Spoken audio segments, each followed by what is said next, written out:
Good morning. You are listening to The Truth with Ms.Lee on Live 504 Radio. Welcome to Motivational Monday on Live 504 Radio, where we kickstart your week with a burst of energy and inspiration. I'm Ms.Lee, your host and fellow traveler on this journey of growth and transformation. Today we are here to ignite the spark within you, to encourage action and drive, and to remind you that every Monday is a fresh start, a new opportunity to chase your dreams and make them a reality. Whether you're sipping your morning coffee or tackling your commute, let this be your moment to pause, reflect, and gear up for an incredible week ahead. Remember, success isn't just about reaching the destination. It's about the courage to take the first step and the perseverance to keep moving forward. So let's feel your passion, challenge your limits, and inspire you to take that bold leap towards your goals and dreams. Stay tuned as we bring you stories of triumph, words of wisdom, and practical tips to empower you to take charge of your destiny. It's time to unlock your potential and embrace the endless possibilities that await you. Are you ready? Turn your motivation into action. Let's dive into this week as your launch pad for the journey of extraordinary success. Be blessed and be a blessing. Hi, welcome back. We are launching the next guest, and I'm so excited to have her on the radio this morning. Her name is Deitra, coming out of, well, she just relocated to Atlanta, but coming out of Atlanta, and I just want her to introduce herself to you personally. All right. Hello, everyone. Hello. My name is Deitra Miller, and I am a thought leader, author. I call myself your TLC because I am your transformative life consultant. I am the founder and CEO of 365 Elevate LLC, as well as the owner of Amazing D's Bakery. So, Lee, thank you for having me, Miss Lee. Now you know I'm I so proud wanted to you be to come here. on the radio and talk to us because you are just one. Your personality is amazing. Your energy is so loving, uplifting. You know when we met in person, me and Deitra did our. I think it was her first because I know it was my first time publicly speaking on a Hmm. large platform that we did out in Atlanta. And when we met, we have different stories, but it was just the energy for me. Deetra is so welcoming, and she just, gave me the biggest hug. And we both co-authored a book together called Deeper Women Think. And I know that this Yes. phenomenal woman here has all kinds of stuff up her sleeve, so I had to bring her on and introduce her to this audience. I know her online bakery. Go ahead and tell us about your online bakery. And then I Oh my want to know gosh. why. I want to know not why, but how did you get into that? Oh my goodness. So I was a little kid in the kitchen with my arms and hands up pinned up under my chin, watching my grandmother and my mother in the kitchen during the holidays, and even when it wasn't the holidays, just cook Hmm. and bake, and I was like 6 7 years old, and I just couldn't wait to, like, get my stab at it, right? And so Hmm. I used to take my mother's cookbook, and if you all remember, or whomever raised your mother or your grandmother, they always had this old looking cookbook that they used to keep these old recipes in. And well, my mother, she had the same thing. She had this old cookbook, and I got curious one day, and so I just started baking. What the first thing that I found was banana bread. And one of the things that influenced me on baking that banana bread was my dad used to bring home these bananas with a red tape on them. I'll never forget. They used to be bananas in a bag, is what they would call them, from the grocery store. And I love bananas, and he loved bananas. So I said, you know what? I'm just I started baking banana bread. Well, I started playing around with those recipes, and before long, my parents started requesting certain foods that I would just playing around in the kitchen with. And so after that, then, fast forward probably 10 years later, I met this guy and come to find out he was a chef. Mm. And we started dating and we ended up opening up a food truck. And so I started incorporating some of those recipes onto the food truck. And so it took off from there. Well, after we parted ways, I kept baking and ended up opening up my own online bakery. And I would So, how long have you everywhere had the bakery since then? oh my gosh. Oh wow. I probably had this bakery. Let's see. I've had it. Let's see. What's this? 2024. I've had this going on almost 10 years. So, you know I'm going to request something, right? Absolutely. So, I'm going to make sure I send you my address so that I can get some of Amazing D's bakeries. Look, I just did a pop-up here in Atlanta, Ooh, and I have a video. If you go to my Instagram, what is it? What's your I was Instagram name? so my Instagram is amazing. If you spell out the word amazing, D as in dog, the letter, right? S, no apostrophe. So it's amazing. The letter D, the letter S, BAK is my Instagram handle. Okay. If you go to it, my last pop-up was called Pies, Parfaits, and Cakes, because I have a mini cake line as well. And so for the people who don't want all them calories from all them cakes, you can get a little mini cake. Mm. Okay. I want However, the whole this cake. this young man, I took my mother's sweet potato pie recipe and I made it my own. And so at that pop-up, I was selling, little mini sweet potato pies. Well, this young man had not ever tasted my sweet potato pies because that was the second pop-up I had done in this location. And so he finally came out and he tasted my sweet potato pie. Well, my saying is where everybody is simply amazing, but I said some of my food will make you want to slap your mama, but I don't condone violence. So I told him, I said, okay. He opened up the little box or whatever, and he bit down into the pie. And I said, look, don't slap nobody. I said, I don't condone violence. That's what I was telling him. He slid down the wall What? after he bit into my pie and just sat there on the floor. I kid you not, I recorded it. He slid down the wall and sat there and just ate my pie. And I said, are you okay? And I could not help myself. I said, can I record you? He gave me that look like I'm busy. Do what you want. So But that's I that's caught positive him. though. That lets you know your pie was slamming. Okay, for a Oh, grown man to absolutely. slide down on the wall and sit Yes. down outside and eat that pie like he a 2-year-old in daycare. That's exactly what he did. And it's on my Instagram page. So anybody who want to go check it out, you can see the video where I was filming him as he's sitting there eating my pie with this look on his face. Yes, I'm definitely So gonna put my request in because I want to slide down some okay. walls too. Oh, absolutely. And I make alcohol infused and non-alcohol infused desserts. And so I also do weddings, I do catering. I've even driven back to Texas. I've flown back to Texas to because I had customers that were mad when I left, and I've done weddings back in Texas. So I've got a wedding that's coming up that they want me to go to in Hawaii, which I can't wait. Ooh, that sounds Um, fun.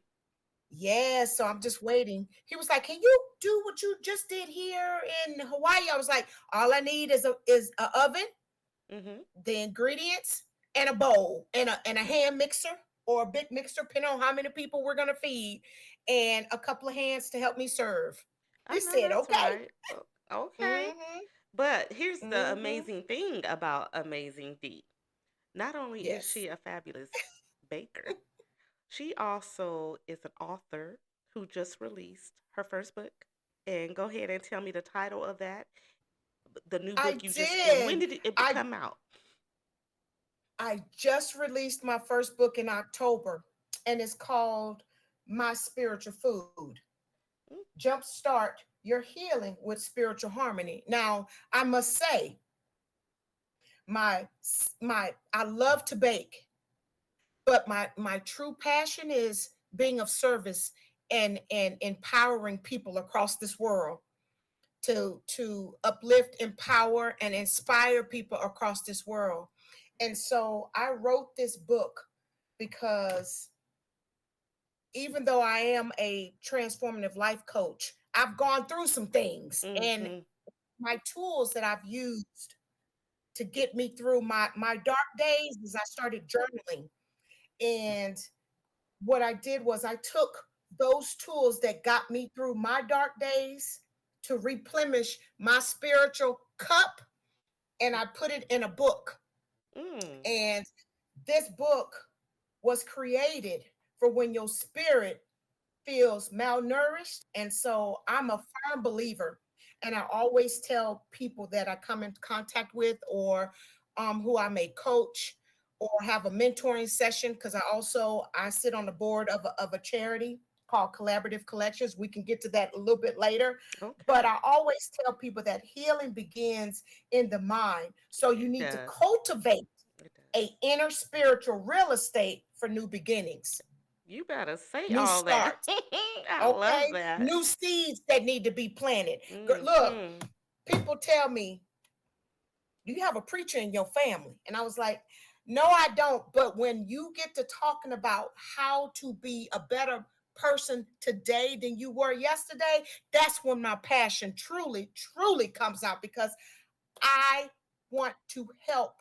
If I can change the way you think, if I can change the way you just view things through a different lens, if I can just alter your perception of something that you may have went through and flip Mm. it into something positive that you can write down or that you can take with you as what I would call spiritual food, I will do it. And that's where my heart is to help You know, people across this world they to be always better. say that a person, most people, go through something traumatic Mm-hmm. before they come into their spiritual awakening to where they are pushed into their purpose. And I know your Yeah. story. I know a little bit about your story and your background. And it Oh sounds yeah. like when that shift happened for you, that's what Mm-hmm. propelled you to move into It these did. directions that you're going, because you speak with so much of passion and authority that I know that God has to be the one to give you the strength to do that. Oh, And, absolutely. and for Absolutely. you to be the spearhead to motivate others coming out of what you came out of. And if you want to share, you can share. But what I'm just saying is it's so passionate in your voice. And everything that you're saying you do has such a spiritual so base with it, a spiritual Yeah. foundation. Your book title, just everything Yes. about healing, transforming your Yes. life, amazing Yes. D's bake. Everything is so glorified and so impactful, and I just love that. So when I met Miss D, we both didn't know one another. We both just were on our journey of speaking and just getting our story out there. And Mhm. she grabbed my hand, I believe. I think you grabbed my hand when I was telling my story on stage, because we had to do this. We were doing a speaking engagement in Atlanta, Mhm. and it was a Mhm. personal speaking engagement. Everyone had these personal, powerful stories, and we were called Mhm. on stage to read an insert from our chapter in a book that we both. It was about nine of us, I believe. I can't really remember that Mhm. co-author. Yeah. And once Mhm. you start reading and you start feeling the emotions that you had when you were writing it, to say it verbally out loud, it was so Mhm. powerful. It was so emotional. And I remember Dee just grabbing my hand and, like, Mhm. she said, I knew your story was gonna be be something. And but when I heard her story, I actually cried, listened to her story. And we Mm, all go through something. So, for what you went through, to change the negative about that, to empower mhm, yourself to keep pushing forward, I just mhm. want to say I'm proud of you. And I just love Oh, you so much. thank you so much. You know, when we went through that journey, right, that page in our build your perseverance and determination muscle journey, Mm-hmm. right? Because writing that book is that's exactly what it did, right? And when you get in that part of your life and you go through things, another thing that I always say is don't let your past be your prison, Mm. but your fuel for change. You are not your past, but you are the transformation that emerges. I'm going to say that one more time. Thank you. Don't let your past be your prison, but your fuel for change. You are not your past. You are the transformation that emerges from it. I love that. I truly love that. And we oftentimes go through so much trauma. And my trauma propelled me into wanting to help other people that may have had similar journeys or just may need a ear to lean, somebody to lean on, somebody to talk to, Mm-hmm. somebody that they can trust, a sacred space, or they just needed somebody's light that they needed to stand in their dark places. And with all the trauma that we all go through, because trauma's huge. Mm-hmm. Trauma's huge. And we never get over the trauma because it's certain things that happen. But here's what we can do with that trauma. We can acknowledge the trauma. We can bring awareness to the trauma and prepare ourselves to get released from the trauma. All the while recognizing that it's still there. Mm. But provide a plan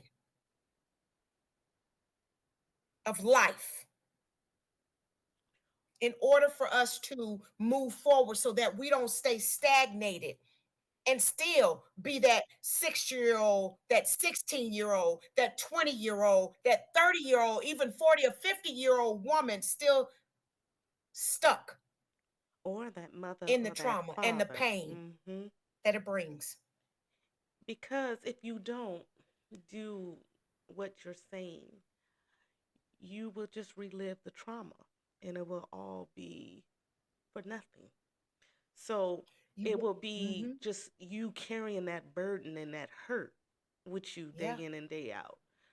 So yeah, that's what I'm saying. I'm so proud of you because you took something that you said propelled you into becoming a transformational life coach, the yes, author behind My Spiritual Food. You know, yes, it's so many things. And then also you have a podcast, 365 yes, Warrior Woman.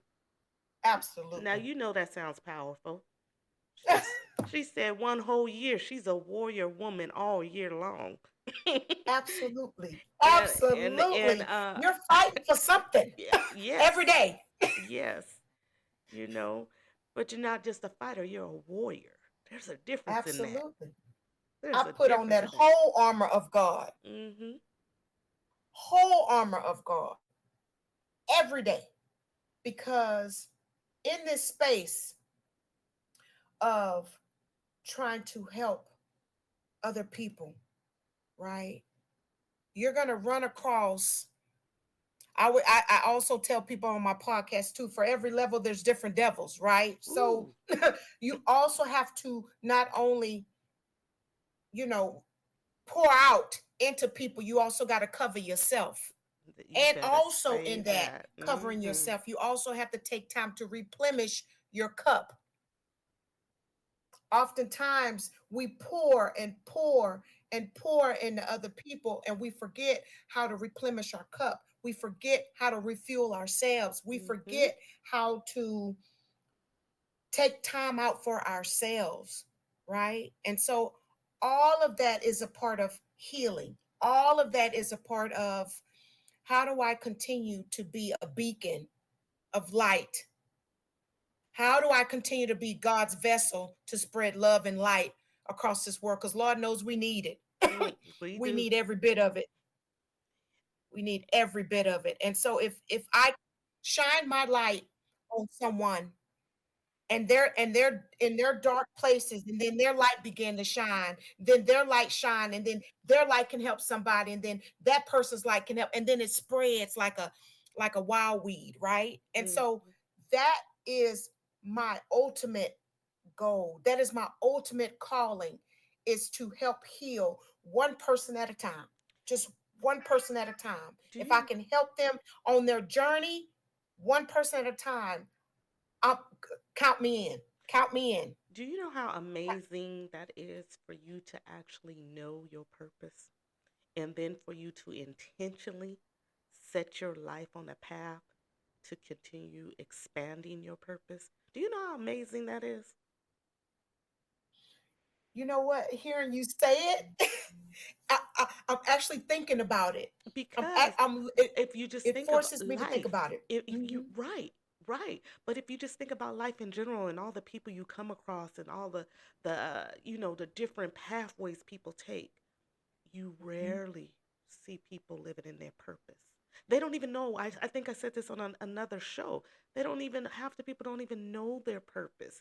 So for you Think- to sit here so boldly, so proudly, so adamant about, your goal, your purpose, where you're going, and your whole goal and Mhm. your purpose is intentional to spread Mhm. light to other individuals Mhm. that have came out of a dark space.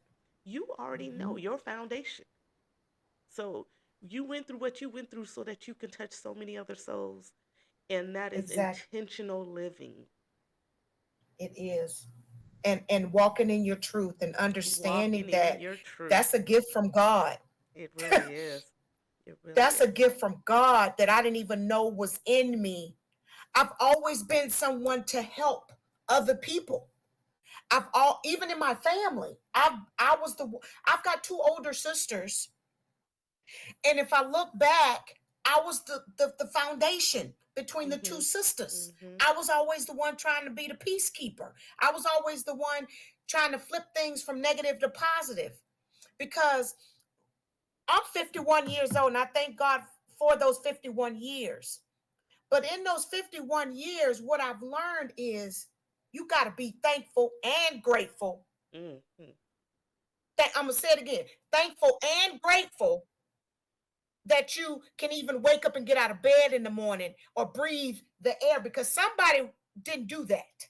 Somebody didn't see today. Somebody didn't get up this morning. Somebody You can't better even go open up their ahead and say eyes. all that. Girl, don't get me to preaching. I will go You there. already doing it.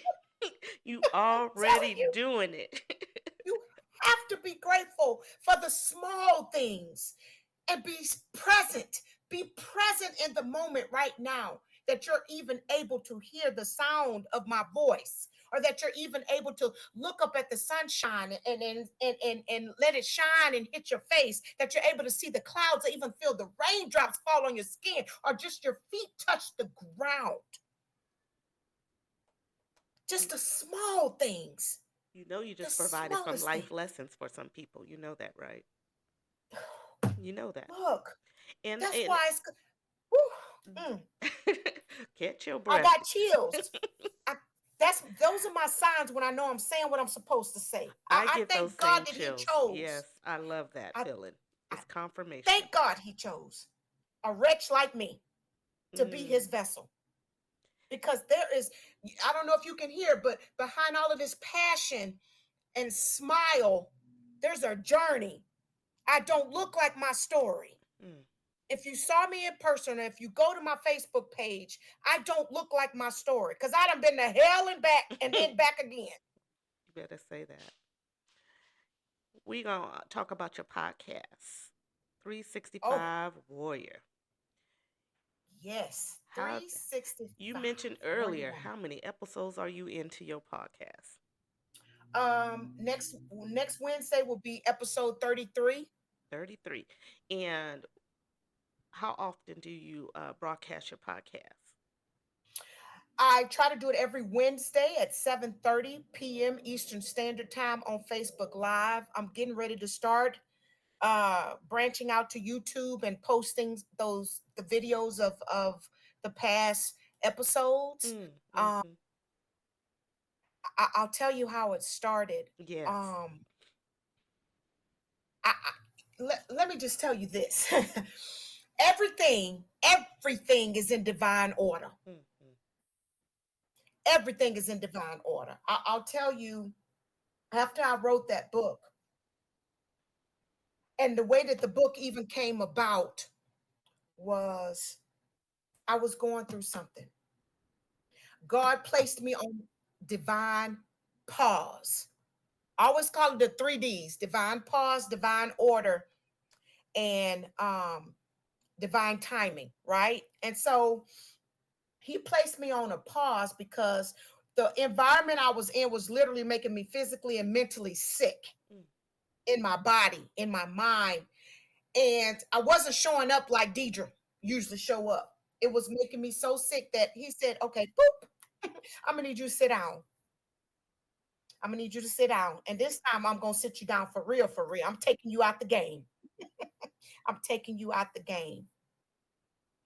And for after I got really, really sick, and for 90 days, I went through a depressive, a high anxiety, panic attack, you name it, I felt it. And so at that moment, I didn't recognize who I was in the mirror. Mm. And I said, God, I surrender. I surrender this time. I know 10 years ago when I almost had that stroke, I had the stroke, but when I almost died, I said I was going to surrender then, and I kept doing what I was going to do. After that, a suicide attempt 3 years Mm. later. I said I was going to surrender, and I didn't surrender then. I kept going. Mm. And then finally, God said, you know what?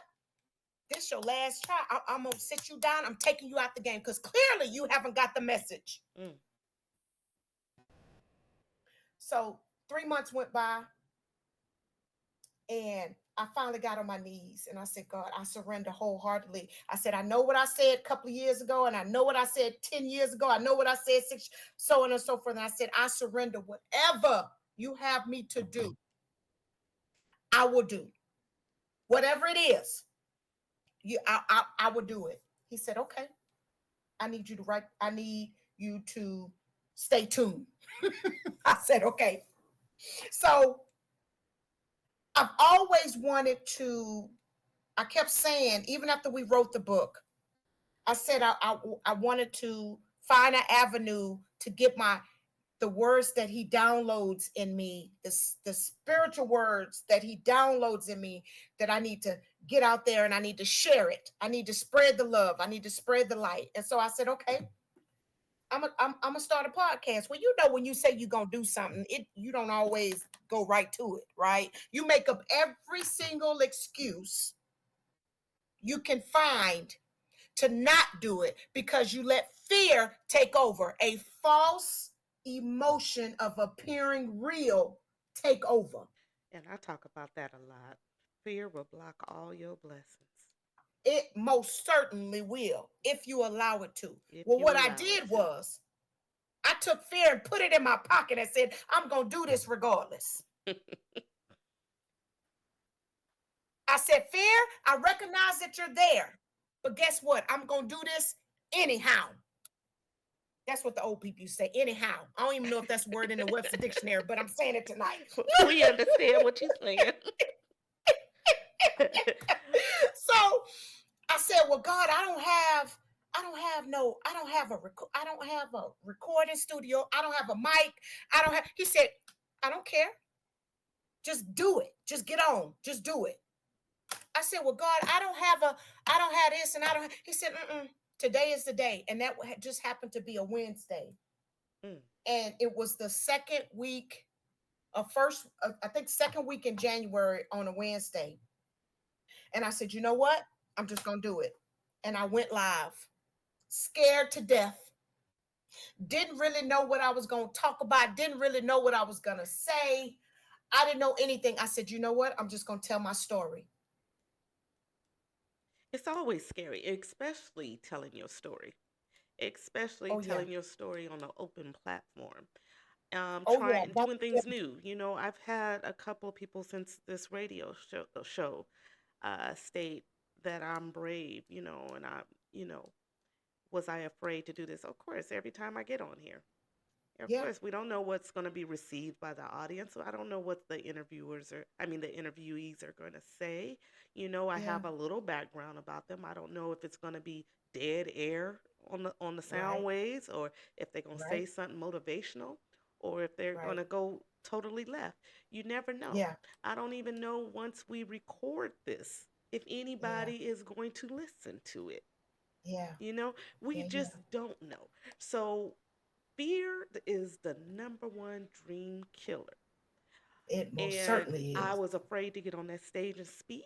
I'm sure you was Mm-hmm. too. I was Mm-hmm. afraid of writing my story in a book. I'm sure you was too. But we Mm-hmm. did it. And that's a testament Yeah. to anyone out there listening is Yeah. do it. If there's a calling on your soul and there's a purpose in your heart and something Mm-hmm. keeps tugging on you, do it. Mm-hmm. If you don't know Yeah. how, tap in with someone else who can help you do it. Yes. You just got to But keep moving, keep swimming. oh, absolutely. Do it scared. Do it scared. Do it scared because your blessings are on the other side of that fear. Yes, it is. And from that moment on, I said, I didn't care if anybody came on, if they liked it. If God had a message for me to deliver, I was going to deliver, even if I only had one person live. I didn't care, or nobody live. Mhm. I said, well, God, I started saying this will get to the people that it's supposed to get to. And that's absolutely true. That is absolutely true. You have to be a firm believer of that because I know I am. Yes, Everything my hand absolutely. touches is not meant for everybody, but it's meant for somebody. And Yes. whenever he tells you to do something, Yeah. do it because it's someone that's on the other side that's supposed to receive the message, the product, the Yes. service, the hug, the Yeah. handshake, the Yeah. eye Yeah. contact, the hello. Is Yes. somebody on the Yes. other side that's supposed to receive it. So when you get this Yes. feeling to do something, Yeah. especially in business, don't let the Yeah. naysay move away from them naysayers. Move away Mm-mm. because they will block Yes. your blessings every time and they'll talk you out of it. Absolutely. You could be Eh, on 100, you could be high on 100, have a vision and tell it to the wrong person and they'll shoot you down and make you feel afraid to step out on what you know in your heart. So I'm a strong believer of removing fear. It doesn't matter. Absolutely. It doesn't matter what anyone else says, thinks, if Mm-mm. they follow you, if they don't follow you. Like Deitra Mm-mm. said, who's meant to see it, who's meant to hear it, will receive it. I want Yeah. before our time is up, I want Mm-hmm. to restate your businesses and your Instagram or your contact information. So go ahead and feel free. Let's start off with Amazing D's Bake. Let's that Absolutely. IG is at amazing capital D little S bake Mm-hmm. BAK. BAK. And Absolutely. That's my then Instagram handle. is Mm-hmm. that the only handle for that, or that's just for the bakery? Oh, I also have a website, so you can go to my website and check out some of my creative endeavors when it comes to cakes. It's www.amazing, the word AMAZING, the letter D, the letter SBKRY.com is the website. Um, and the phone number for the bakery is 470-553-9546. I am based in Atlanta, Georgia, but I will travel depending on the venue. I will travel. Your book. The other Other business I have is 365 Elevate, and I also have a website for 365 Elevate, and through that I have a leadership consulting firm as well as I'm also a public speaker. I will be showing up at the Diocese Global Conference in Paris in March. Um, I got a lot of things God has blessed me. Woo, He has opened up the door. So for 365 Elevate, my website is www.365elevate.org. I'll say that again, is www.365elevate.org. O-R-G. If you want to reach me, if you need consulting, life consulting, you need a life coach, you need someone to be in your corner and hold you accountable, then you can look me up or email me at dmiller@365elevate.org. Or you can even book an appointment on my website, and we can talk from there. My podcast is advertised every Wednesday at 7:30. That's Eastern Standard Time on Facebook Live. So you can find me on Facebook. My handle for Facebook is the letter T, the letter H, the letter R, letter E, the letter E, number 65, elevate, / So that's spell out the word three. So that's THREE 65, elevate, / on Facebook. The only thing I think you left off is how they can get your book. Oh my gosh, yes. I'm so proud of this book. Oh yeah, that's right, right? My spiritual food, Jumpstart Your Healing with Spiritual Harmony. You can go get this book, hard copy or soft copy. And shortly after, I'm working on the electronic version. You can go to Amazon and purchase the book. And if you're in Atlanta, I hope to do a book promo, so stay tuned for that. But my also upcoming book promo, I'm also doing in sometime in February in Jacksonville, Florida. Stay tuned for that as well. And yeah, I'm so proud of you. I am thank you so so proud much. of you. And don't worry, everyone, if any of you need all of these contacts so that you can stay connected with Miss Deitra Miller, they will be on my IG page. And under her post, you'll see her name and you'll see her company. And you can just click the links that I'll have available for you. So if you missed it, don't stress. I'm going to get it to you. It's going to be on my IG, which is the truth _W_ with Miss Lee. The truth with Miss Lee. And I want to just say thank you again. It's been a wonderful, wonderful conversation. This is no interview. This was a conversation, and this was a Yes. preaching, and this was a Yeah. teaching that needed to be done.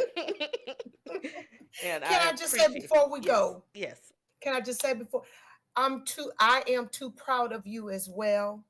Oh, Your thank energy you. is amazing, and I knew that we would stay connected from the moment I grabbed your hand when we were going through our journey of speaking and being authors for the first time. And so I just want to say, don't let nothing, nobody, or anybody get in the way of your dreams and your future journeys and future endeavors. I want you to stay blessed, stay steadfast, keep your hands to the plow, and just go at it and show them Lee. So I I just just love you, appreciate you. I Deitra. love you. Thank you for this Thank you opportunity. so much.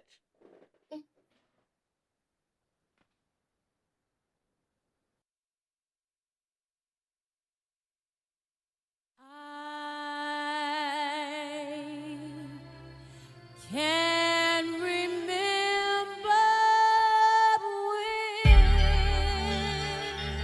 when we had it all. You and I.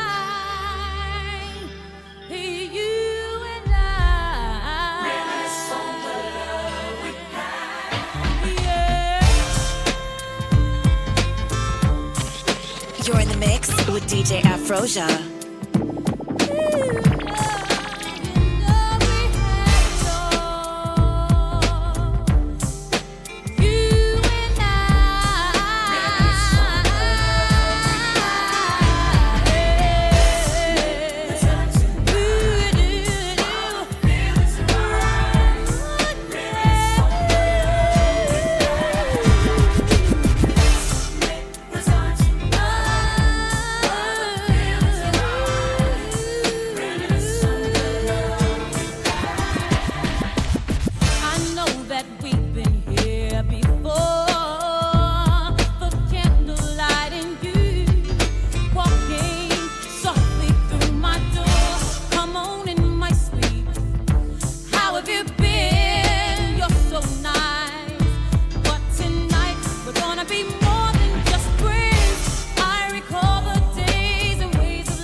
Just one of them days when I gotta be all alone. It's just one of them days. Don't take it personal. Just wanna be all alone. You think I treat you wrong? I'm gonna take some time out to think things through. I know it always feels like I'm doing you wrong, but I'm so in love with you. So understand that I'm only in love.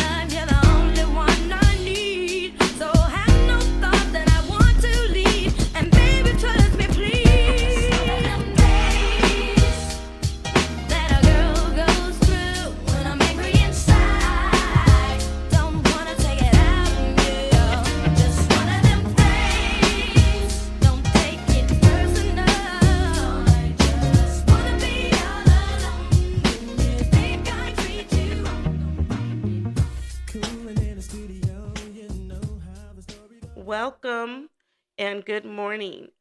We have the wonderful founder and co-founder of Self Love Tour. We have the founder Tisha and the co-founder Symone.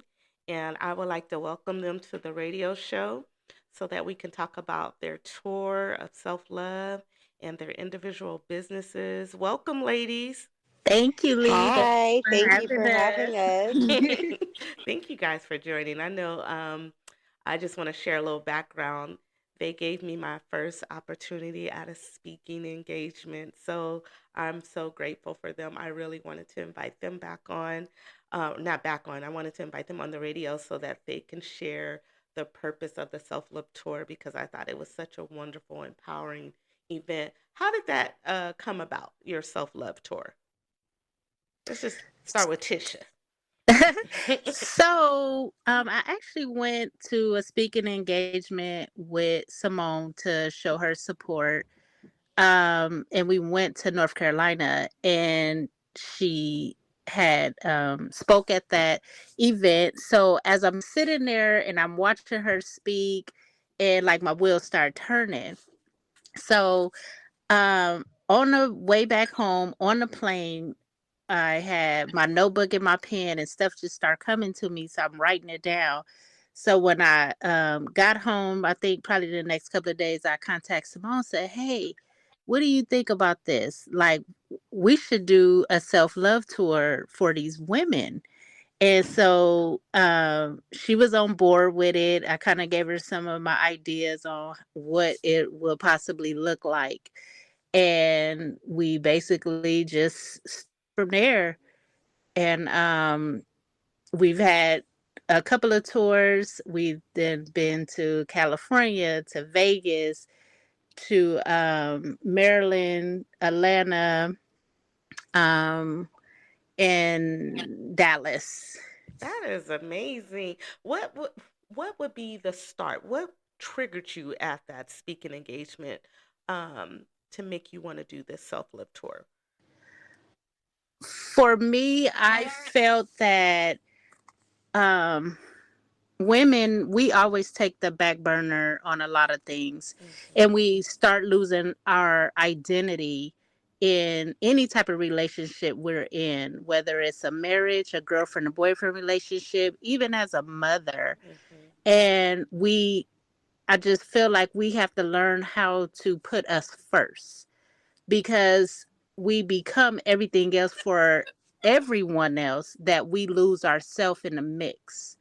So when things start going wrong, it's like, oh my God, I don't even know who Tish is no more. I don't know who my identity is, because I've identified with, I'm going to give an example.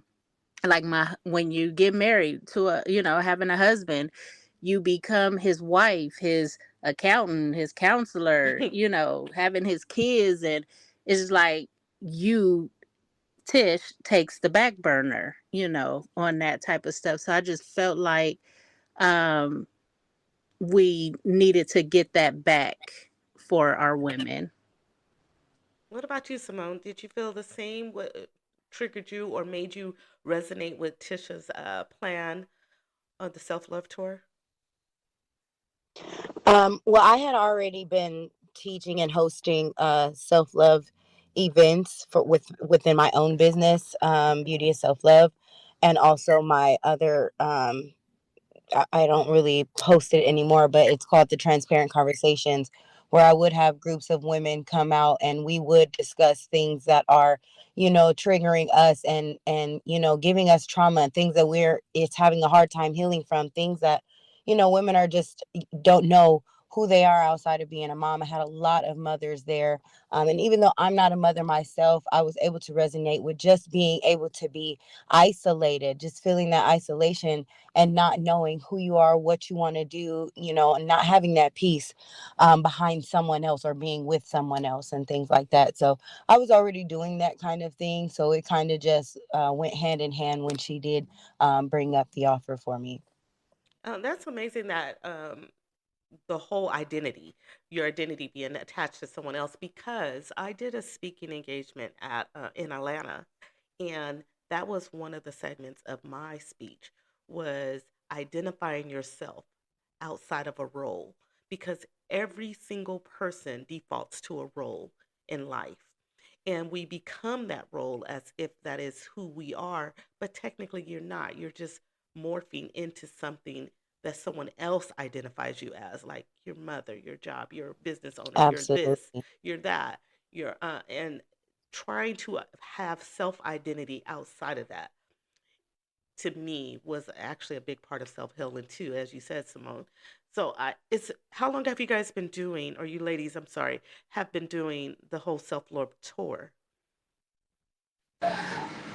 We actually did it for a whole year, and we came up on our anniversary.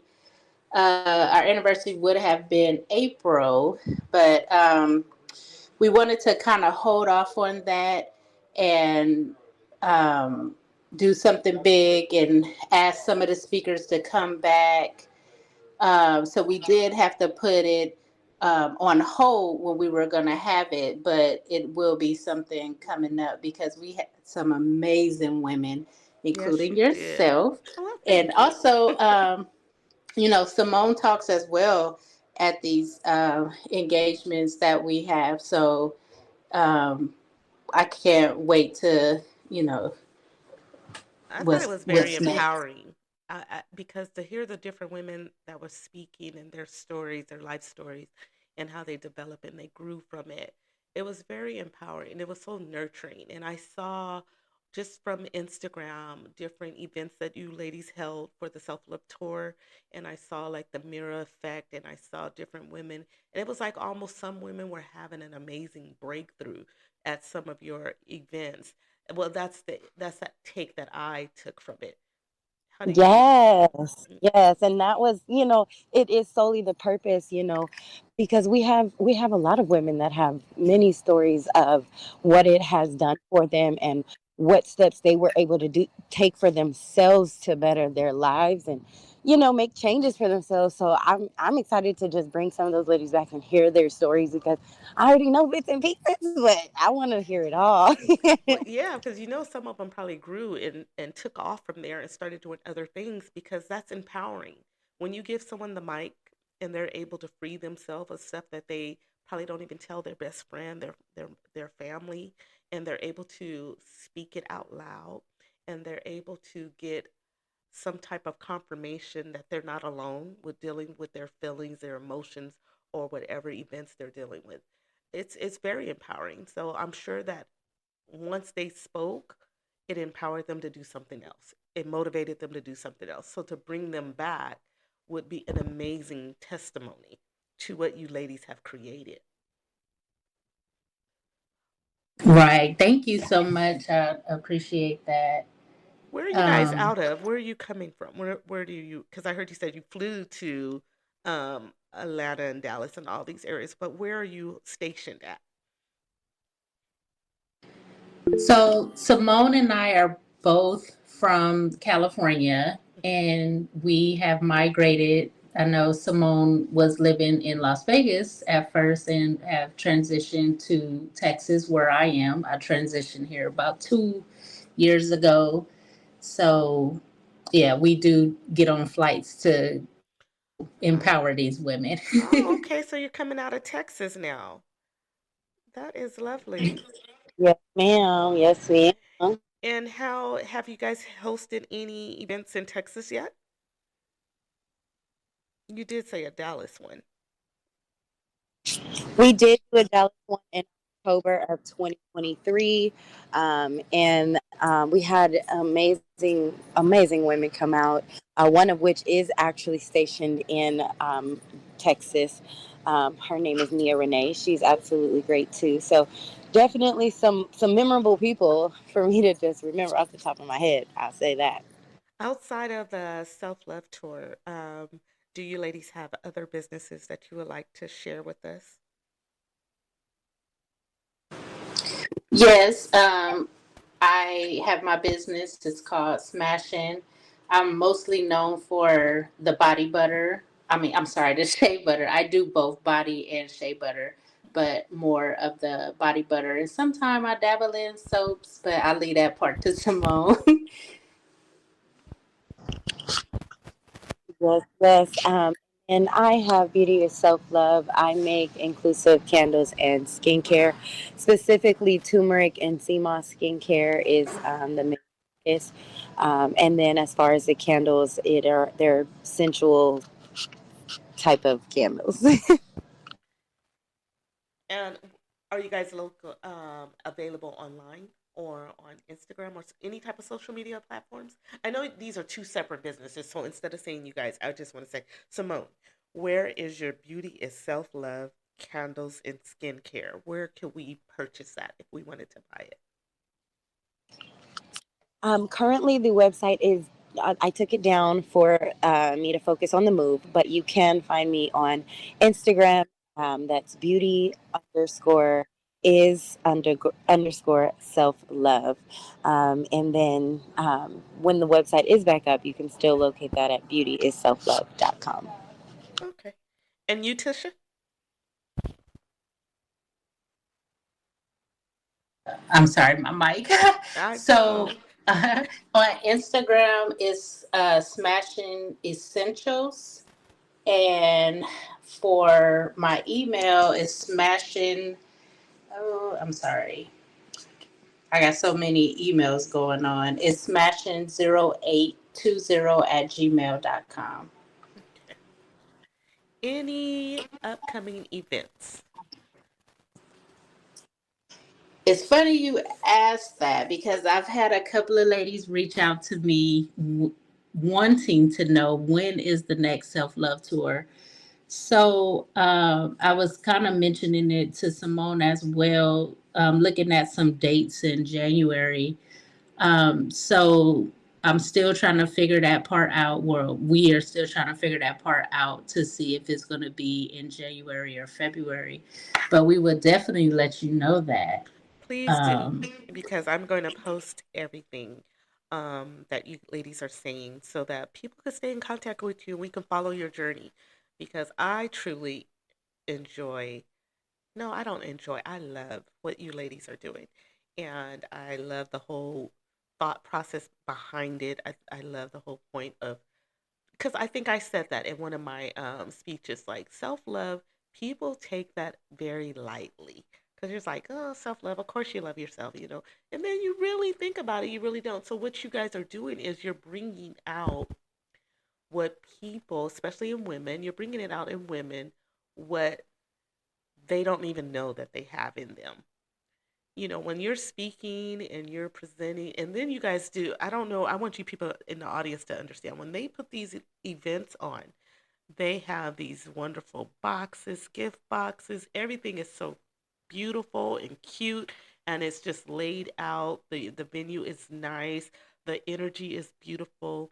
The women come out and they embrace one another. Everyone is accepting of one another, and that's the type of community we should have. Especially, I'm going to say this. I know I got catch flack from this, but especially with African American women, there's a stigma that we don't embrace one another. There's a stigma that we are stern and hard. And when you come to these events, you will see different shades of us hugging, encouraging, motivating, speaking for one another, passing tissue if it needs to be passed, giving hugs out if it needs to be given out. And it's just so empowering. And I just appreciate you ladies for even having the thought process to put an event like this together and then to take it on a tour to show other women in different states that you're not even residing in the power in your voice, the power in unity, the power in togetherness. And it's just uplifting. So I just want to say kudos to you ladies. Thank you. You're so Thanks, Lee. welcome. You're so welcome. So, ladies, that is Self Love Tour, and they all are on Instagram. Self Love Tour is on Instagram, so you can follow them so that you can stay connected with any upcoming events. I will be posting their information and contact information at the bottom of my page on IG, which is the truth underscore W underscore with Ms.Lee. The truth with Ms.Lee on IG. I will post all of their information, their personal business, as well as the Self Love Tour page, so that you can follow and contact them and reach out to them. Even if you just want to be a speaker, contact them, interview with them, and let them see what your background is like so they can bring you aboard. And do you guys want to say anything else? I just want to say I really appreciate this opportunity and expressing to your listeners how vital this is and important, and to show, how we feel about other women. And I still remember when you came in The Rock. How you were talking about being the rock of your family. And the audience too, if you go on the Self-Love Tour page, you can see small clips. We don't really show the whole thing. It's like one of those things you have to be there to experience it. But I appreciate you for having us on here, for thinking about us. Always. I haven't stopped. I appreciate you ladies. I really, really do. And that's why I tapped in and asked you to come on the show, because I think what you do is a good service and it's a positive, something positive. I just like uplifting and positive uh, tributes. So when someone is deserving, they're deserving. And I thought you were deserving to be on my platform and to spread the word. And it's amazing because it's hosted out of New Orleans. So that side, the southern side, probably is picking up the radio station, which will make it more easier for them to connect with you, being that you guys are now in Texas. So congratulations to you ladies. And I look forward to hearing more. And I look forward to tapping in and sneaking on another speaking and show when you have one. Well, thank you so much, Lee, for having us on. I truly, truly appreciate you. Contact. I love seeing the growth that you have made since you first was on the first Thank self-love tour, you. at Thank that you. very first one. Okay. So thank you so much. And I really appreciate this opportunity. You're welcome, ladies. Have a good day. Thanks.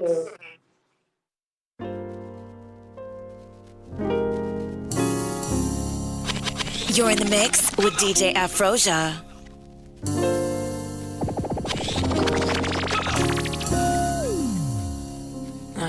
Just tell her. See, I've been watching you for a while. Your smiling style. Wanna know if I can be with you for the night. Alright? Is that alright? Baby, baby. There is only one for me. You have made that a possibility. We could take that step to see if this is really gonna be. All you gotta do is say yes. All you gotta do is say yes. Don't deny what you feel. Let me undress you, babe. Open up your mind and just rest. I'm about to let you know you make me so. All you gotta do is say yes. Don't deny what you feel. Let me undress you, babe. Open up your mind and just rest. I'm about to let you know you make me so, so, so, so, so, so, so, so. You make me so, so, so, so, so, so, so, so. Brown skin, you know I love your brown skin. I can't tell where yours begins. I can't tell where mine is. Brown skin, up against my brown skin. Need some every now and then. No, yeah. Where are your people from? Maybe Mississippi or an island. Apparently your skin has been kissed by the sun. You make me want a Hershey's kiss, your licorice. Every time I see your lips, it makes me think of honey-coated chocolate. Your kisses are worth more than gold to me. I'll be your almond joy, you'll be my sugar daddy. Brown skin, you know I love your brown skin.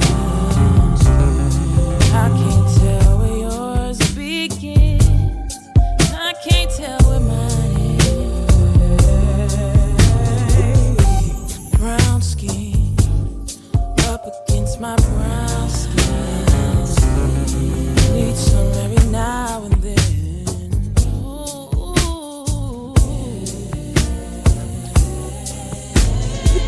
It's kinda crazy, babe, how I remember things, like where you came from and how you had nothing. I went and made you fly, put extras on your ride.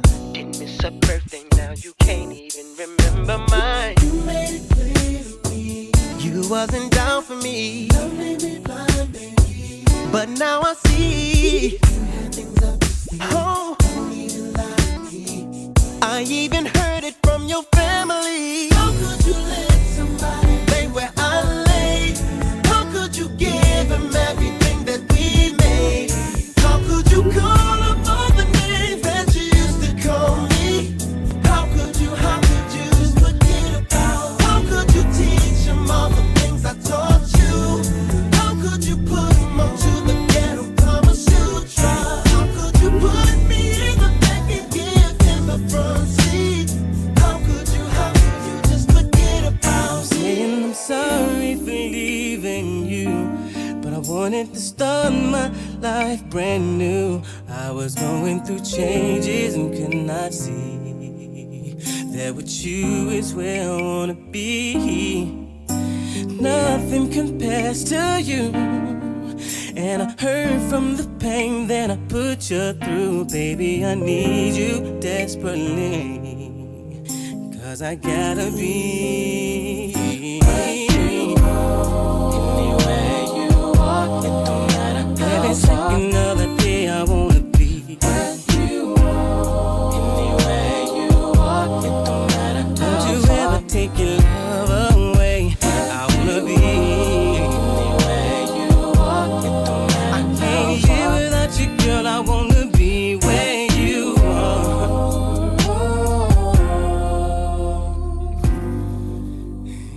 Welcome, welcome, welcome.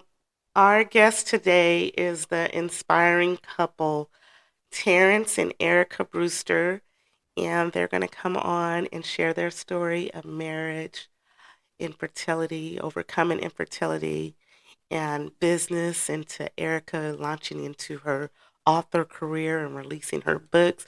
Welcome, Terrence and Erica. How are you? Great. We're Thank you for doing having good. us. Thank you for having us. Yes. You are so welcome. You guys are such an inspiring couple. I love your story. It always touches my heart. And I just want the audience to just hear this amazing introduction of how you guys met and how long you've been married. Okay. You want to go? Yeah, let's start off. We met each other probably about 37, 38 years ago. We were children. Yeah, we were getting old. Mm-hmm. We were children. We met each other at church. And yeah, that's how we met. I want to know, okay, I know you're trying to be modest, but you said you were children. You were like 5 years old. Is that not correct? Rob, I would say about 4 or 5 years old. Yeah. Okay. That's when we first met. We start off as, friends, just acquaintances. We lived kind of far away from each other, so we didn't know each other outside of church. We only knew each other through church. And I would say growing up, she really didn't like me. She knew I would say she didn't know me, she knew of me. I was closer to grandparents. I was closer to Grandpa and Grandma Brewster because of my parents. So he was just like the little dude who always used to hit and run. Don't say hit and run. Don't say hit and run. Jesus Christ. Well, she ain't talking about that type of hit, Terrence. I'm just saying. But yeah, he used to be, rambunctious. So when we were younger, and we grew up hanging out as teens because we were always together. We were in the youth choir and the teen choir, and we both worked with Bishop Hubbard, the bishop of the church. So that's how we became close because we were always We were together. just always together. So when did that closeness become a sign of dating or a sign of flirtation to where you were like, oh, okay, I think I kind of like this girl, or okay, he's not so bad? I think it kind of came through our teenage years, but it kind of showed itself. Late 90s. Yeah, I would say late 90s, but it kind of showed itself as like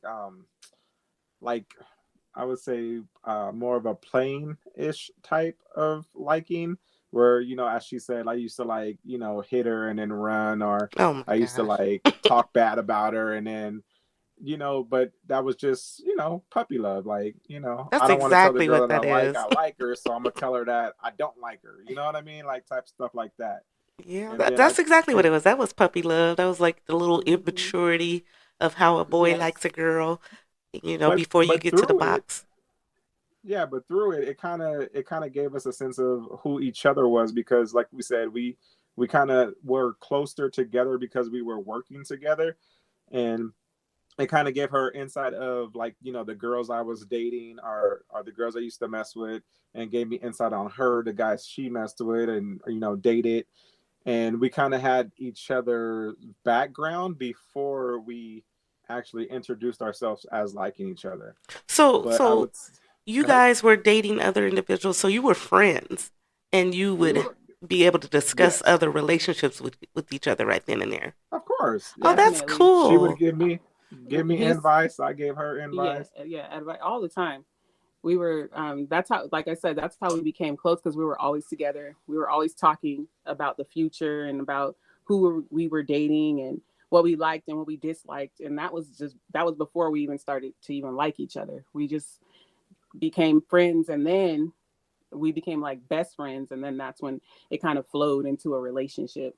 So when did that become the sealed deal that we are official, we are a relationship, we are dating? How old were you guys?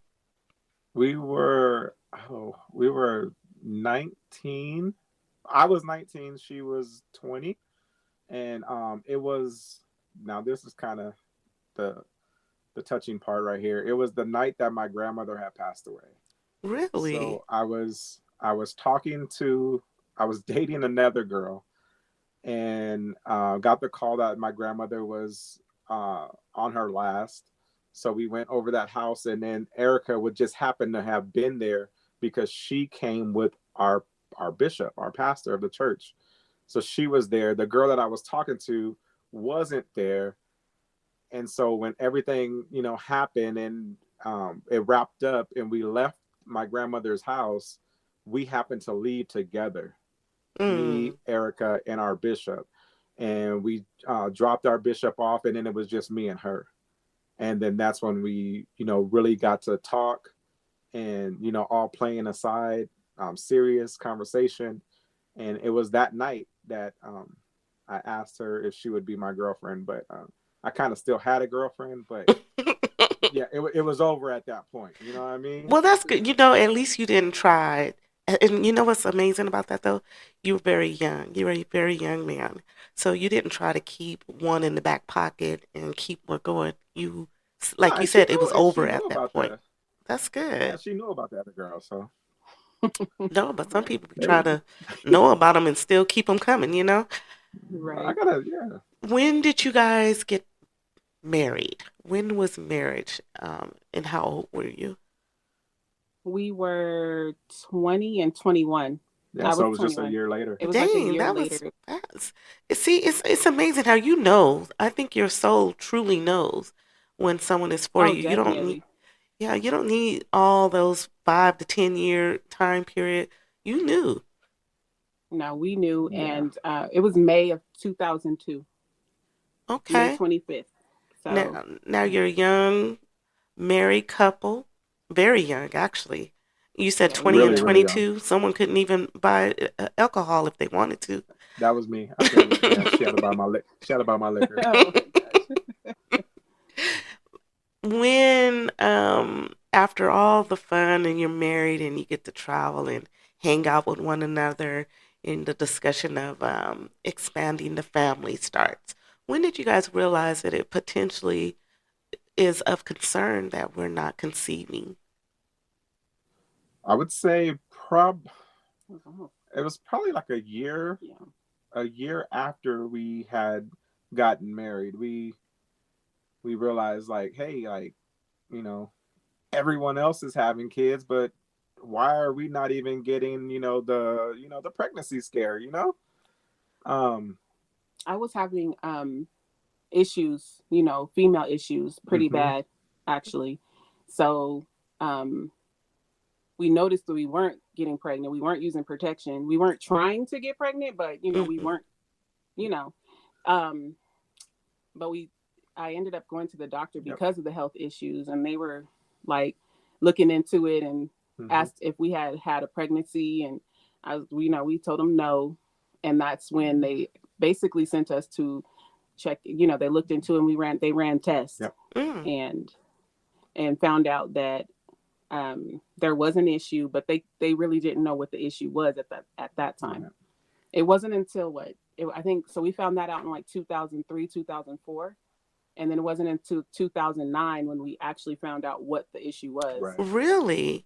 It took that long? Did you have to continue to get testing?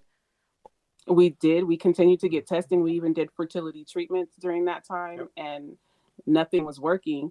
And then that's when I found out I had PCOS, polycystic ovary syndrome. Can you explain?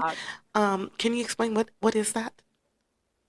So polycystic ovary syndrome is basically a hormone imbalance, a hormone issue a lot of women suffer from today. Symptoms like infertility, weight gain, unexplained weight gain, unexplained infertility, actually, hair loss, hair growing in places you don't want it to grow, things like that. And I actually had all those symptoms. And what was my issue was I wasn't ovulating. Really? So my eggs were just staying there. And that's one of the issues of PCOS. So after we found that out, they put me on medication, but it still wasn't until a few years later when we actually started, or conceived, I should say. So from the time that you guys were married, from that point all the way till, because it sounds like we're a good 6-7 years in. So how long were you married before? Just at that point, It was just at that point. So you're about married 6 or 7 years, and you started your fertility treatment. At what point, I know you guys are not giver. You guys don't give up. At one point, did you guys have that conversation? Did you have that conversation? Don't say that, because people think that our people outside of our relationship, and I'm not saying you, but I'm just saying people from outside, they always say, oh, we admire your strength, and we admire your tenacity to keep going and to believe. There's many nights and days where we wanted to give up and actually decided to give up and call it quits, or whatever you may say. But so that happened like 6 years into our marriage is at the point where we're at now, and we stayed in that bubble for another 6 years. Wow. And the reason I said that you guys didn't give up, is because I know the outcome. So that was like premature, premature for the radio land. But the thing about it is, and I sorry to cut you off, Erica, but that next 6 years from the time that they I guess gave us the diagnosis, if you would say, to the time that it actually happened, through those 6 years, like, we were still I was a youth pastor of 2 different churches. I was still preaching. I was still, God is great and God is amazing and God could do anything. But deep down in my heart, those next 6 years, like, I truly didn't believe it. I was telling people that, and we would cry inside the house and argue inside the house and leave the house and put on a smile in the public. But like we were struggling. That's deep. Go ahead. No, it was a struggle. His faith was wavering, but mine wasn't. So they always say it takes a praying wife or it takes a praying mother. Amen to that. For sure, his faith was wavering, but I just knew because it was prophesied to me, and I had dreams, and I just knew that we were going to have children. Just didn't know when and how, because they kept saying that we weren't going to have kids without medical intervention. Right. And medical intervention at the time was like very expensive, over $10,000 for the one that they said we needed to have, the procedure. So it was a struggle because his faith was wavering and I'm trying to hold on to mine and his, like trying to, back him and keep pushing him and praying over him that, his faith, he just keeps hanging on even by a thread. So it was difficult for those 6 years after we were told that I had PCOS. That 6 years was really bad for us. It was a struggle. I won't say bad because we had great times still, but it was a struggle because, you see everyone else with kids, our family, our friends, and then it was just a struggle. We even tried adoption and that just fell through. That fell through. I was just going to ask that. Was that an option for you guys? It definitely was. So yeah, we went to the class. We signed up. We went to classes. The people came out and inspected our house. Like we went all the way down to and the place that we was going to go through, I don't want to say the name, but the last step was come down to a community barbecue where you could interact with kids and then you can pick the kid that you wanted. Wow. And are you serious? And that's what stopped us. We did not want to do that. Like we went all the way through, and the last step was come down to Los Angeles, and they're going to have a barbecue, and there's going to be kids and parents and all that stuff, and you interact, and we just could not do that. So I mean, that's what that doesn't even sound morally or ethically right. I don't know. Yeah, to me, it doesn't. It just wasn't. It was almost like God had closed the door for us because he knew that within it was like a year or two later. Yeah. I always say that. I always say that about you guys. So I'm sitting here putting timelines together, and we're at like 12 years into being married and struggling with the baby, and Terry pretty much losing faith that it would happen. Erica being the strong woman that you are, supporting that faith and keeping it running. And they say that you need that. Like you just said, you need a prayer wife. You need someone who's going to have that unshakable faith. Right. And that's in all situations in life. You need someone in your corner, whether it's spouse or friend. And in some situations, it might be me. In other situations, I may fall, and he's the strength and the prayer, Yes, but you just need that balance because we are human and we do doubt. We're not supposed to, where everyone says you're not supposed to. And come on, that's like folktale. Yes, it does. And I say that a lot on the beginning of my show. Like I talk about faith a lot and having faith, and I really I don't like how people play with that word so much. It's almost like you got to have faith, or they use it almost as the tail end of a situation. Like, just keep the faith and everything will work out. You should have faith and have prayer in the boarding, in the onset of whatever situation. You should not use that as the tail end, like, oh, well, we tried everything else. Now let's try to have some faith. Now let's have faith. Let's try to pray about it. No, it's the opposite. Everything else should be tail end. But I'm going on a tantrum because I'm just thinking about you guys. I'm thinking about and I don't know if you can hear it in my I've been struggling all week with this cold. It's that season, and I sound like Marge Simpson, so forgive me. But we're going to keep going through because I was not going to postpone this interview. I really wanted to get you guys on so that we can discuss this. We are 12 years in. What happened? Go ahead. It's 11 months. It's 11 years and 8 months and I had a doctor's appointment. This is 2013 in November. And we the doctor. We got to go back before that, because I know where you're going, and keep that thought. So remember, I told you I was struggling. So this whole time they was telling us, not the whole time, but towards the end of the second 6 years, they were telling us we need to get to a specialist. We need to get to the specialist, and we could not get into the specialist. We just couldn't afford it. We couldn't get on the schedule of the specialist. And Alyssa Viejo, we couldn't get there. And I was struggling. And one night we went to a Bible study. And this particular night, we were talking amongst the people who were in the room. And I was just like, you know what? Like, I can't fake it no more. Like, I'm tired of saying one thing, but actually feeling and believing something different. So I told everything. I spilled my guts in front of these people. And I say most of them we didn't even know, because it was like a remote Bible study. We just got invited. So I spilled my guts. I told everything, how I was feeling, what I was doing, how I was believing, how I was questioning God. And they prayed for both of us.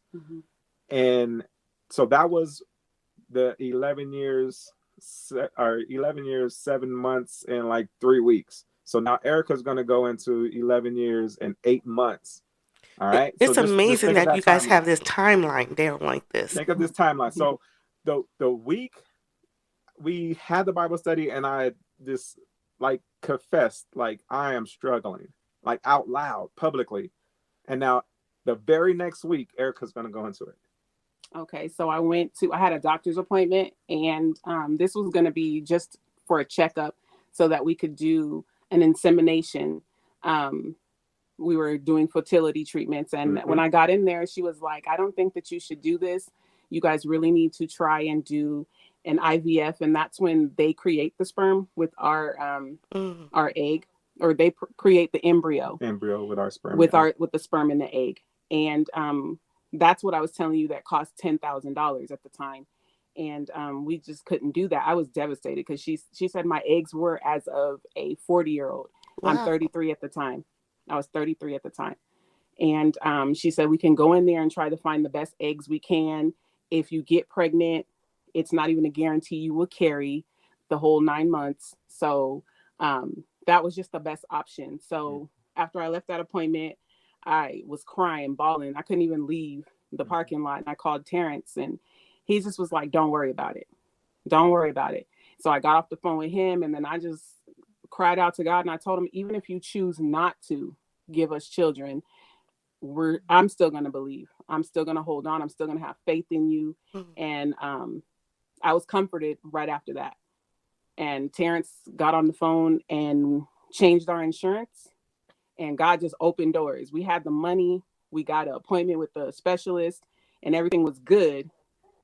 We had an appointment for January of 2014.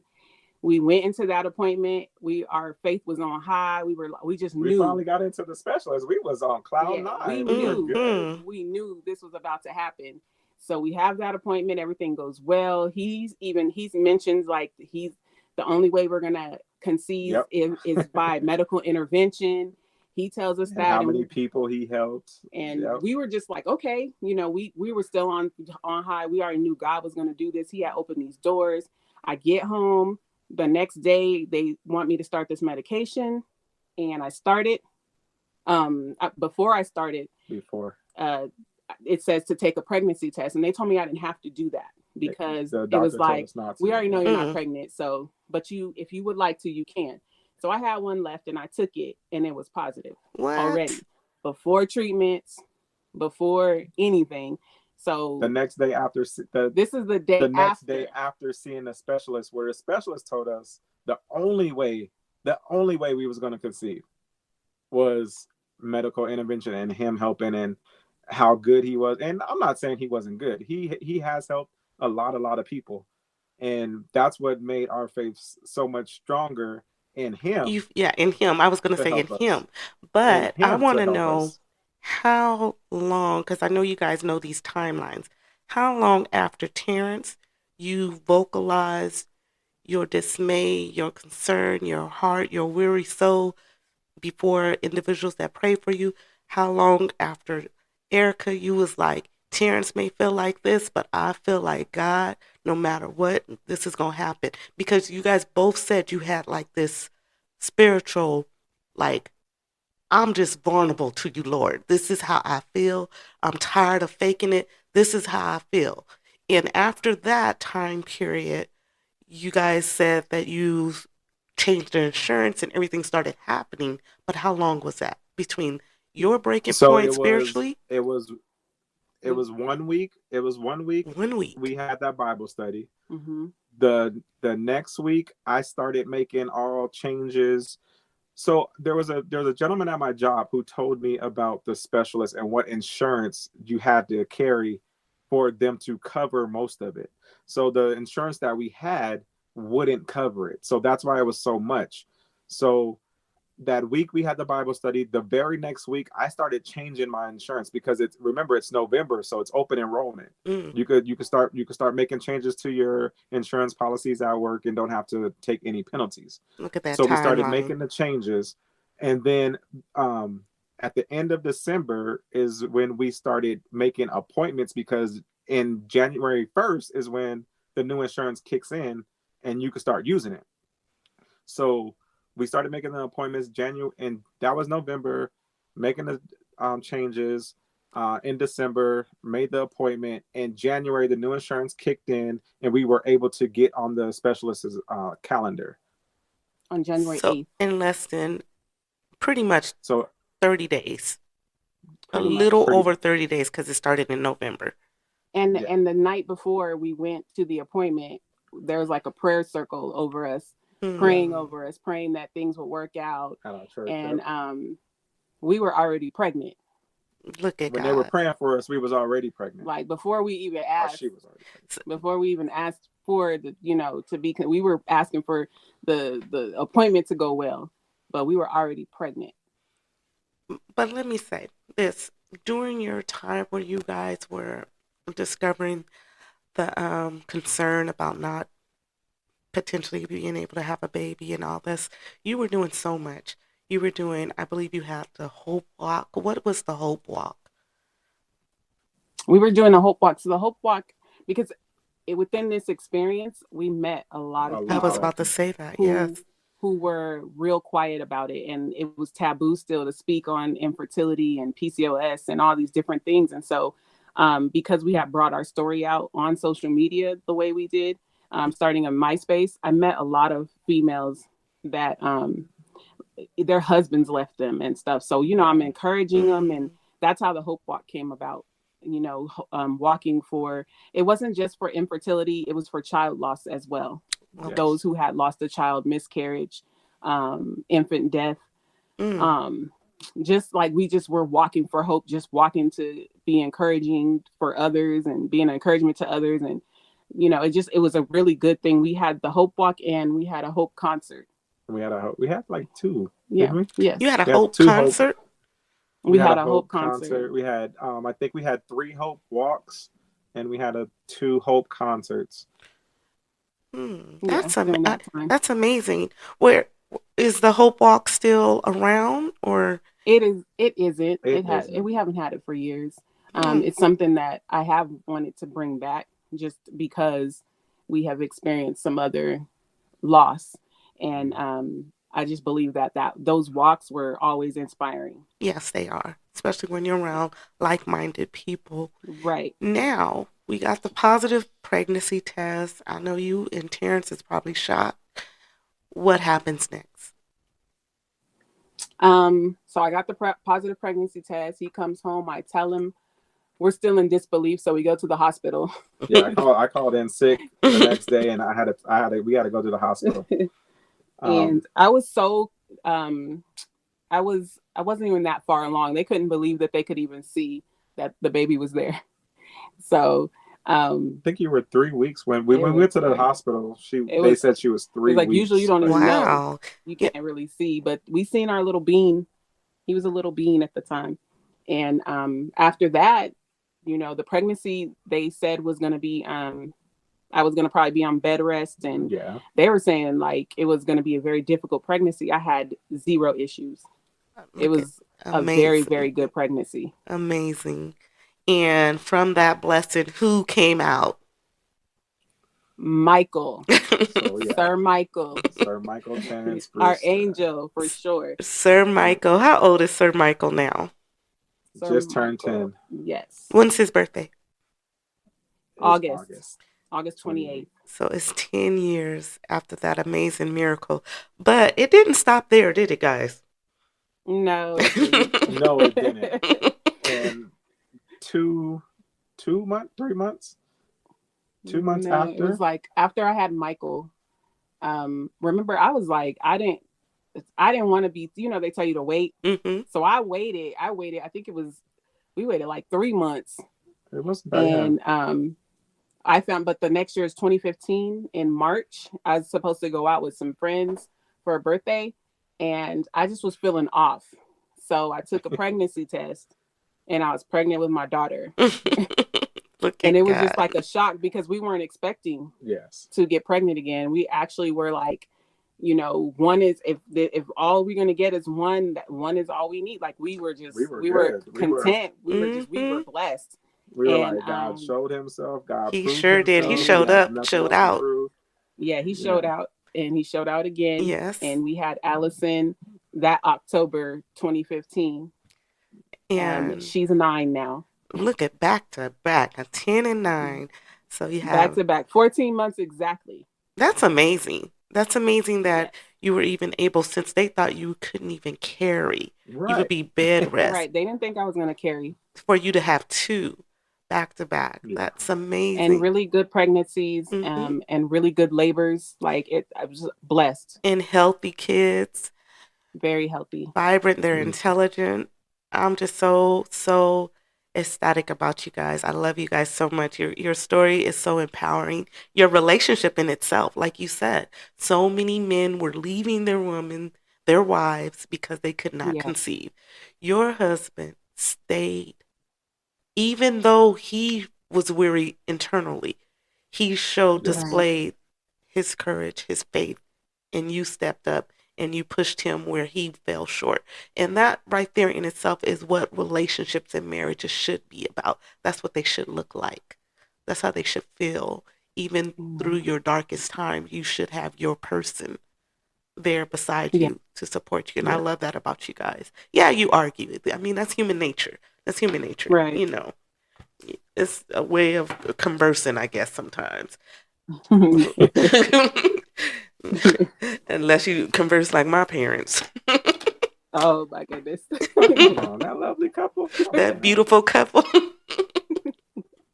Hey, but look at your parents though. I know. You talk about test of time, like they're like what, 40 years, 30 years in? Oh, they're way more than 30 years in. They are in their 70s, so they are a good almost probably 45 years. Yeah, something like through that. Ups and downs and health scares and all that. Like, come on. They're amazing. They're amazing. Yeah, they are. I love them. For me to have and I love looking at couples like that. Like you guys, you're the young version, right? And then I have a nephew and his wife. They're astonishing couple too. I love that. So when people feel like marriage is dead or relationships is dead, it's not real, everybody cheats, you got to have an open relationship. No, that's not what my soul wants.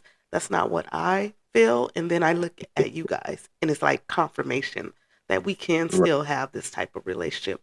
Then I look at my parents and see the longevity in it through sickness and everything. Every time people talk about how they fuss with one another, they're like that old school couple that would just curse one another out, but you can't talk about them. You can't. She's not gonna leave him. He ain't gonna leave her. Right. And through the sickness is what I saw, because my mother. And they gonna make sure each other's okay. Yes, during her kidney transplant. That's what did it for me, is I saw my dad become a different person. She's always, even through in health stuff, it's just that old school mentality to me. She's always been the caretaker, the home, maker. Like she's the one Yeah. who cleans, cooks, and waits on her man. And when the roles were reversed, I saw him bathing her. I saw him putting on her socks. I saw him Yeah. trying to struggle in the kitchen to fix her food and doing like during the kidney, they wanted her to be mobile, to try to exercise a little. And he act like he was some football coach and was on the ground pushing her legs Yeah. up in the hospital. And he was like, "Come on, boo, come on, you could do it. You can get up. You can do it." And I was just Aw. sitting there Yeah. watching, like, yeah, this right here, this is the type of love I want. Even in my Yes. sickness, you gonna be there. And the roles were reversed. You know what I'm saying? He was Right. in there doing, and I was laughing at him. I was like, "Oh, look at you! You in here cooking?" He was like, "I don't know what the heck I'm doing, but I'm doing it. She need to eat." Right. But it was amazing, and I love seeing that because I'm seeing all stages. I see my nephew is the younger version of you guys. You're that middle version, and then I see the longevity. So it's out here. Love is Yeah. It out is. here. It is. But It is. with all of that, we come to a point where Erica decides she wants to start motivating other people with her writing skills. And we have Mhm. author E. Brewster, Be Encouraged.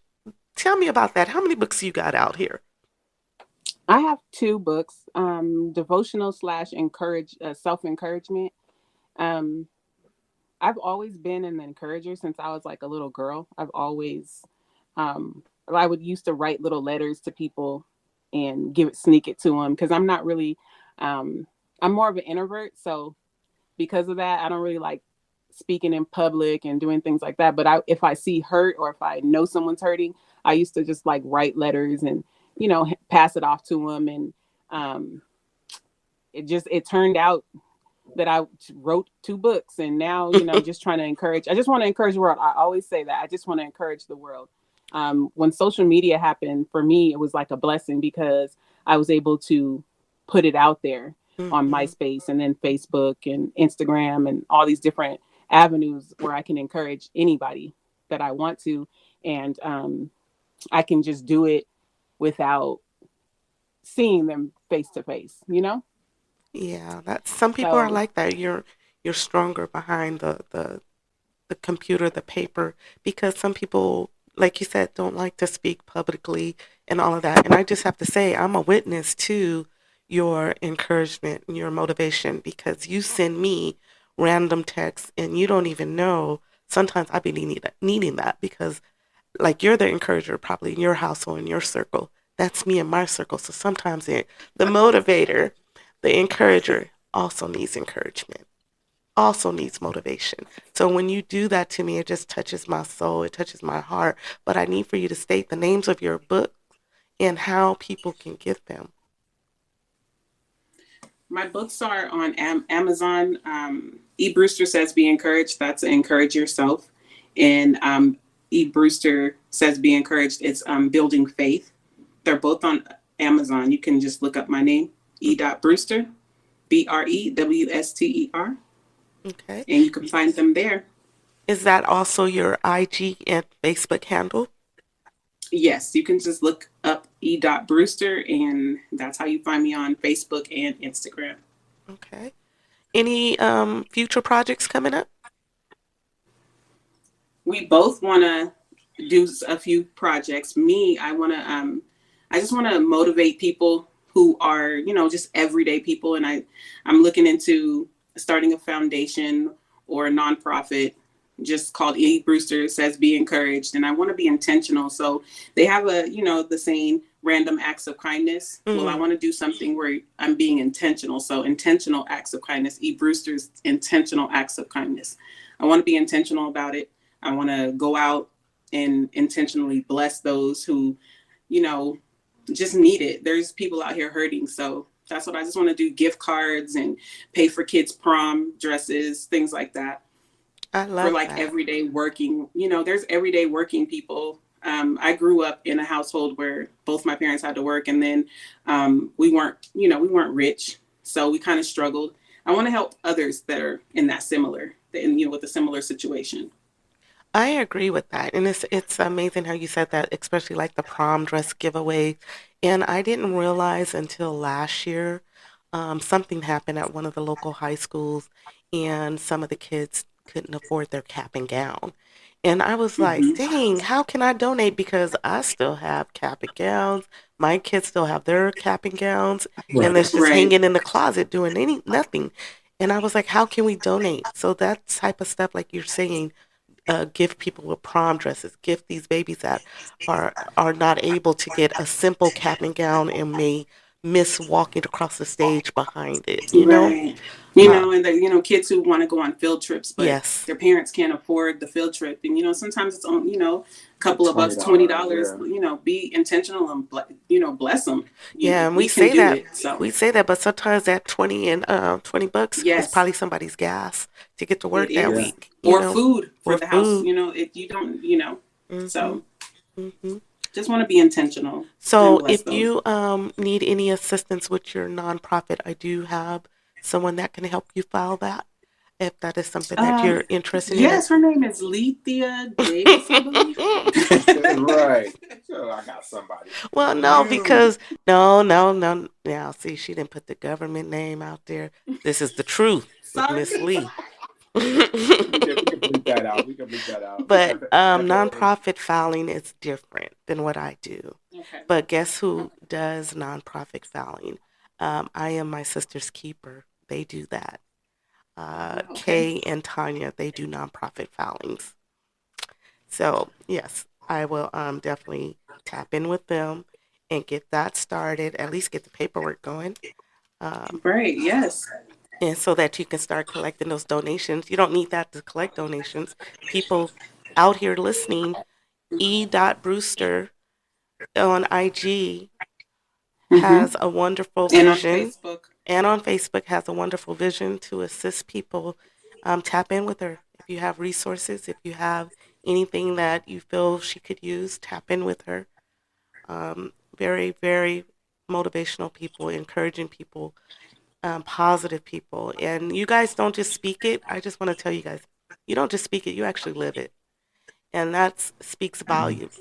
That speaks volumes because it's a lot of talkers out here who say good words and they just speak to be speaking to hear themselves. But you guys speak and you move like you said. You say you want to be intentional. You already do that. You move intentionally. You do stuff intentionally. You know. Um, Thank you. you're welcome. You're welcome. If that's all the contact, like I told prior guests, make sure you get that information to me because what I'm going to do is I'm going to blast it out on my social media so that people can know how to get in contact with you. Your story, I pray, encourages someone who is probably feeling in your 6 year down period that you guys went through. They're probably in Mm-hmm. that right now, and I pray that their ears touch this story today and it motivates them and encourages them. It gives them a sight of hope. And I'm just Yes. really hoping that if you guys feel a need for prayer during this time period, please reach out to E. Brewster. She'll do that too. And I will. Terrence. Yes. Yes, we will. Anything else, you guys? No. I think that's it. You went through our whole life. I know. I was nosy, huh? I'm all telling people. I don't tell people my business. You told it so well. And you was back Nah, reversing the story. Like, hey, you left this part out. You did a well job. Right. nah.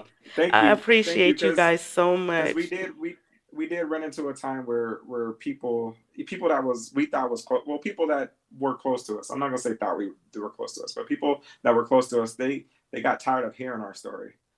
So, like, thank you for this and using your platform to get our story out there, because even though people that was around us got tired of it, there are still people that are being blessed by hearing it. Absolutely. So thank you for the opportunity, and like I said, lending us your platform to tell our story to help someone else. Let me We tell you, appreciate it. I've been knowing your story for years. I would never be tired of it. And don't you ever muffle your voice for your story. If they don't want to hear it, they know how to walk away. They know how to scroll past the Facebook posts.